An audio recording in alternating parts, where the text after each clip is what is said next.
Are you tired of feeling stuck in repetitive scale patterns? In this video, I will teach you how to transform simple licks into powerful and confident guitar solos. After 40 years of playing and teaching guitar, I discovered that most intermediate guitarists can play licks but struggle to connect the licks into smooth flowing guitar solos. Today we want to think less and play more. So grab your guitar and let's break it down. So as an intermediate guitarist, you've already learned some chords and the pentatonic scale and a few licks, I'm sure. But I know many of you struggle to connect those licks and create your own solos, your own improvising. So let me show you a few example licks in the key of C, but this concept, this technique will work with the licks that you already know.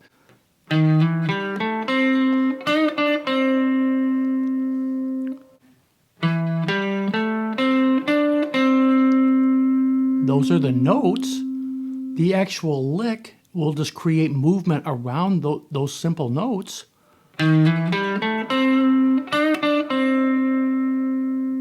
So from 6 to 7 on the A string, we're just sliding up that one fret there to that 7th fret note there.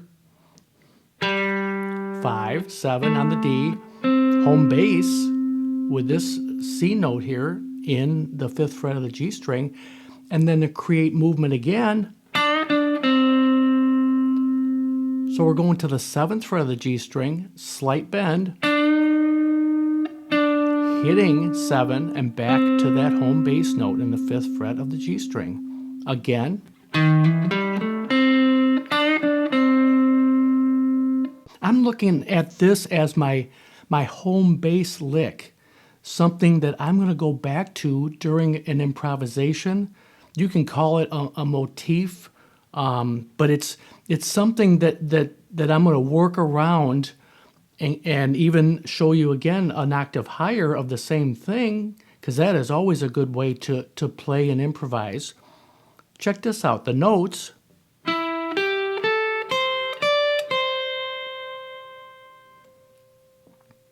Movement, same movement as we did on the lower octave.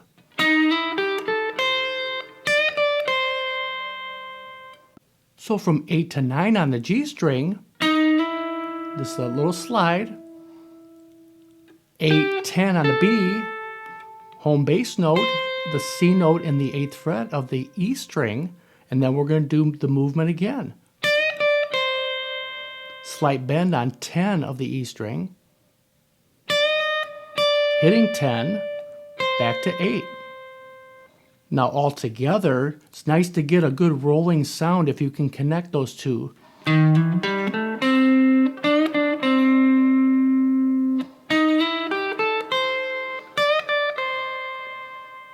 And then you can go back down.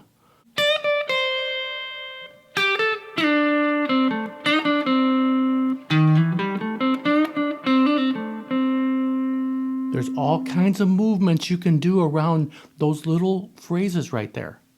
And the same with the C minor pentatonic. I'm just going to play a phrase from the C minor pentatonic.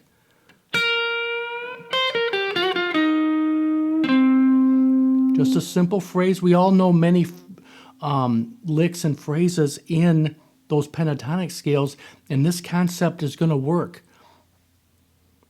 So full bend on 11 of the B string, and then hitting 8 of the E string, 11, 8 on the B string, and then that same little move that we did in the major, but now we're doing it here on the G string and the 10th fret, slight bend real quick, hitting 10 and back to 8. And then back to that home bass note here in the 10th fret of the D string. I'd like to look at this in two parts. Just that is a nice little lick in itself. And the second part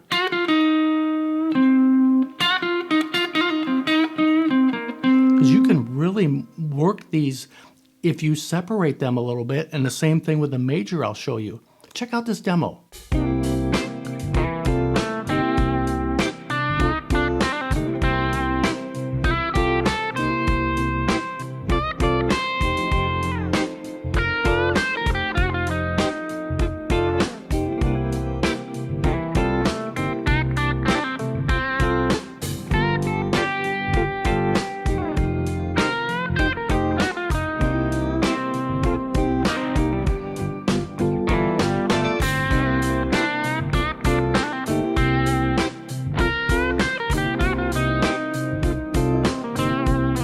So keeping it simple to start, you know, this is just a 1-4-5 in the key of C, and looking at C7,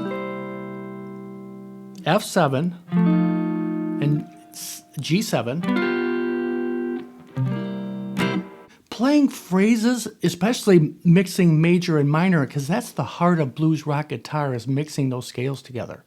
And as you heard in the demo, I really... That's my kind of home bass lick that's...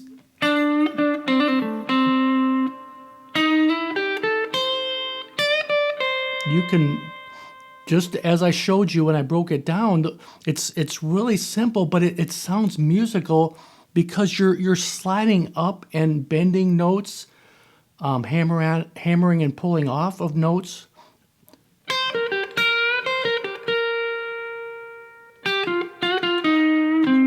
And you have that same movement there with the minor pentatonic.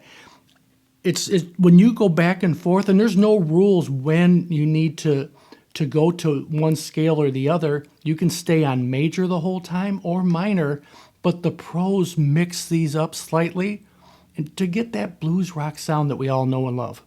So another thing I do with this type of lick, major or minor, is the hammer on and pull off technique.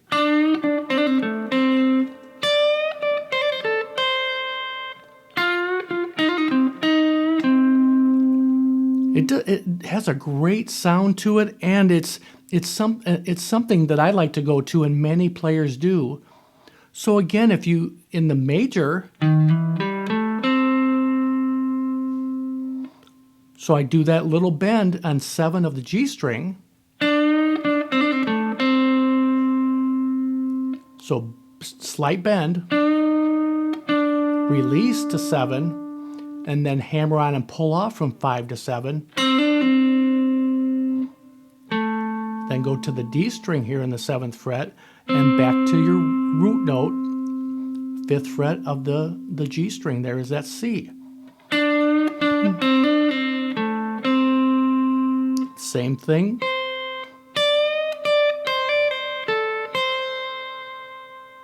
And then in the minor,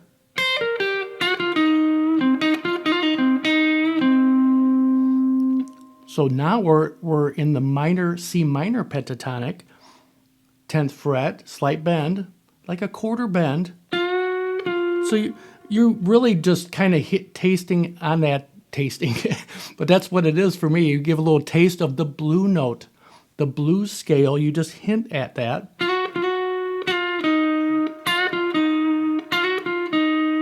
It just sounds good when you bend it.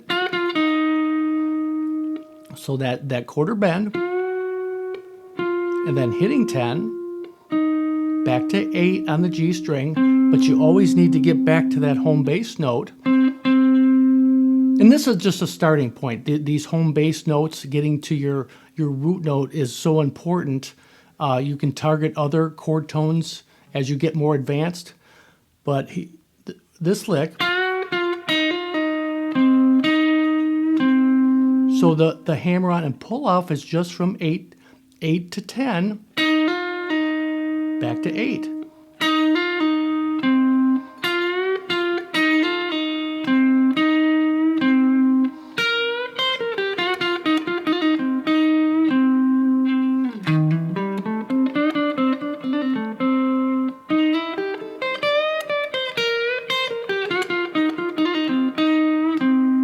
This has that kind of Clapton, Jimmy Page kind of sound, and you can do it with other licks and phrases.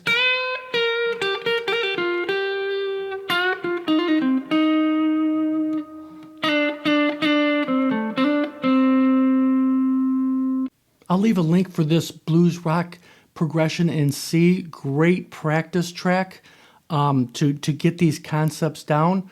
I know many of you already know some other licks, but if you just play them one at a time and connect them, you can obviously repeat them, very repetitive, but know these licks in a few different octaves. That helps me really say something, because I can continue to kind of put together a phrase and a lick, continue,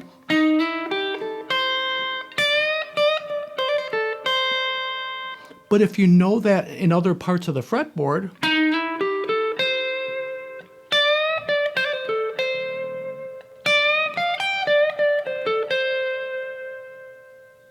this is a concept many professional guitar players use. It's not about running up and down scales when you improvise. It's really trying to say something, and this helps with that. Playing licks that you're confident with and connecting them. Thanks so much for hanging out with me. I had a blast because this is simple, but I still have fun doing it. It's so important to do the simple things well. And you will really excel at the guitar because you're going to have more fun and be more excited about learning. Hope to see you soon.